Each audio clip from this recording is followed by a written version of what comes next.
Doctor Reddy கம்பெனில ஒரு பெரிய அப்டேட் வந்து நடந்திருக்கு. அது என்ன அப்படின்னு சொல்லிட்டு பார்ப்போம். இன்னைக்கான நாள்லயுமே டாக்டர் ரெட்டி ஃபோக்கஸ் பண்ண வேண்டிய ஸ்டாக்கா தான் வந்து இருக்கு. இன்னைக்குமே மார்ச் 30ஆம் தேதியான இன்னைக்குமே கோர்ட்ல வந்து கேஸ் வந்து கண்டினியூ ஆக தான் போகுது. சோ அது என்னன்னு சொல்லிட்டு பார்ப்போம். நோவோ நார்டிஸ்க்கும் இவங்களுக்கும் நடுவுல தான் கேஸ் வந்து இருக்கு. நோவோ நார்டிஸ்கோட ஒரிஜினல் அந்த ஒரு பிராண்ட் நேம் வந்து ஒசிம்பிக்ன்றது நம்ம எல்லாருக்குமே தெரியும். சோ அதை சேம் அண்ட் சிமிலரா காப்பி பண்ற மாதிரி ஒலிம்பிக் அப்படின்னு சொல்லிட்டு ஒரு ப்ராடக்ட் வந்து இவங்க லான்ச் பண்ணாங்க. அது அந்த ஒசிம்பிக் ட்ரக் இருக்குல்ல, அதோட அந்த ஜெனரிக் வெர்ஷன் ஆஃப் பிளேயரா வந்து இருக்கு. அதோட பிராண்ட் நேம் வந்து ஒலிம்பிக் அப்படின்னு சொல்லி டாக்டர் ரெட்டி வந்து நேம் வச்சிருந்தாங்க. இப்ப இந்த ஒரு நேம் இருக்குல்ல, ஒசிம்பிக் அப்புறம் ஒலிம்பிக் ரெண்டுமே சிமிலரா இருக்க மாதிரி இருக்கா. அதனால இங்க டாக்டர் ரெட்டிக்கு அகைன்ஸ்டா நோவோ நார்டிஸ்க் என்ன சொன்னாங்க அப்படின்னா, இங்க எங்களோட நேம் வந்து சேம் அண்ட் சிமிலரா வந்து யூஸ் பண்றாங்க.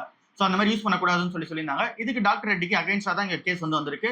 டெல்லி ஹைகோர்ட்மே அந்த நேம் வந்து யூஸ் பண்ணாதீங்க. 30 நாள் உங்களுக்கு வந்து டைம். ஏற்கனவே நீங்க அந்த நேம் யூஸ் பண்ணி எங்க ப்ராடக்ட் எல்லாமே பேக்கேஜிங் வந்து பண்ணிட்டு இருப்பீங்க. உங்களோட இன்வென்டரி ஸ்பேஸ்க்குள்ள இருக்கிற அந்த ப்ராடக்ட்ஸ் இருக்கும்ல, அது எல்லாமே இங்க 30 நாளைக்குள்ள நீங்க வந்து செல் பண்ணிக்கங்க அப்படின்னு சொல்லியிருக்காங்க. புதுசா மேனுஃபேக்சரிங்கோ செல்லிங்கோ இல்ல அப்படின்னா அந்த ப்ரோமோட்டிங் பண்றது அந்த ஒரு பிராண்ட் நேம்ல நீங்க வந்து பண்ணக்கூடாது அப்படின்னு சொல்லியிருக்காங்க.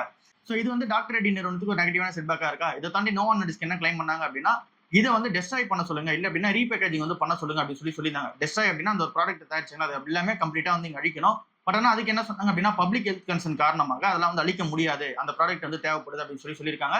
ரீலேபிளிங் வந்து பண்றதுக்கான ஒரு பிளான் பண்ணலாம் அப்படின்னு சொல்லிட்டு இன்னைக்கான நாள் அதை வந்து டிஸ்கஸ் வந்து பண்ண போறாங்க. சோ இப்போ என்ன அப்படின்னா, டாக்டர் ரெட்டி என்ன பிளான் பண்ணிருக்காங்க அப்படின்னா, ஒலிம்பிக்ன்ற நேம் வந்து போயிடுச்சா, சரி ஓகே அப்ப வந்து வேற நேம் வந்து யூஸ் பண்ணுவோம்னு சொல்லிட்டு ஒலிம்ரா அப்படின்ற ஒரு நேம் வந்து யூஸ் பண்ண போதா சொல்லியிருக்காங்க. இதுக்கான அந்த ஒரு ட்ரேட்மார்க் ஃபைலிங் வந்து டிசம்பர் 2025 அப்பயே போட்டிருக்காங்க. ஒலிம்ரான்ற நேம் வந்து யூஸ் பண்ணிக்க போறாங்க. சோ இந்த ஒரு பிராண்ட் நேம் கன்ஃபியூஷன்ஸ் வந்து இன்னும் இருந்துகிட்டு தான் வந்து இருக்கு.